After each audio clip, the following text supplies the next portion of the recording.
There's no point in having a country estate if you're not going to use the land.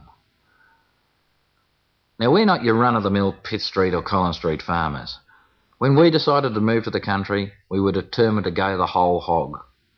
Well, thundering herds of beefy Herefords were out because of the initial cost of establishing a beef enterprise. And horse breeding's become a bit how's your father these days, and besides, we didn't want the big racing syndicates moving in on us. So sheep it was.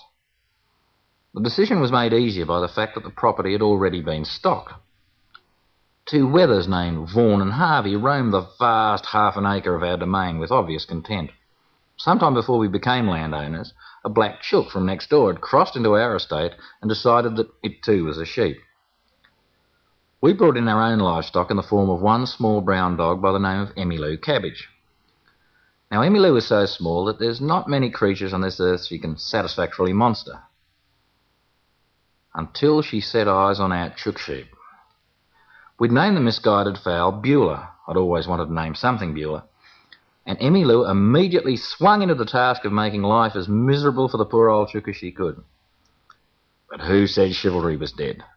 Not only had Beulah convinced herself that she was a sheep, she'd also talked Vaughan and Harvey into thinking likewise. Ah, the pastoral magnificence of the scene. One small brown dog displaying all the prowess of a master hunter being fended off nobly by two magnificent sheep defending their sister, the chook. Now, this couldn't last.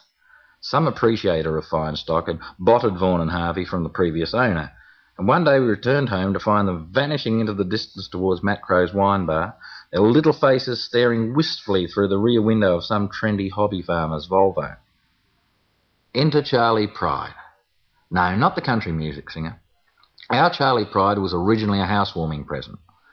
An understanding couple went to a great deal of trouble to find the fattest Suffolk lamb in Christendom. With his noble black features and manly physique, plus a singing voice destined for greatness in Nashville, what other name could he be given but Charlie Pride? With his breeding, we figured Charlie would add a little class to our faltering bloodline. Now, he had no illusions about Beulah being a sheep, no way. He did, however, quickly decide that he was a chook, and took to roosting with our 14 bionic fowls each night in the chook pen. He also took to eating their laying pellets and drinking their water. Sounds reasonable? Then he decided Emmylou, previously referred to as small brown dog, was his mother. Fair enough. A young sheep and a long way from home. Then Emmylou decided Charlie was a dog, and interested in such doggy pursuits as fighting and being bitten on the ears. This confused Charlie somewhat, as he didn't really think that that was what mothers were for.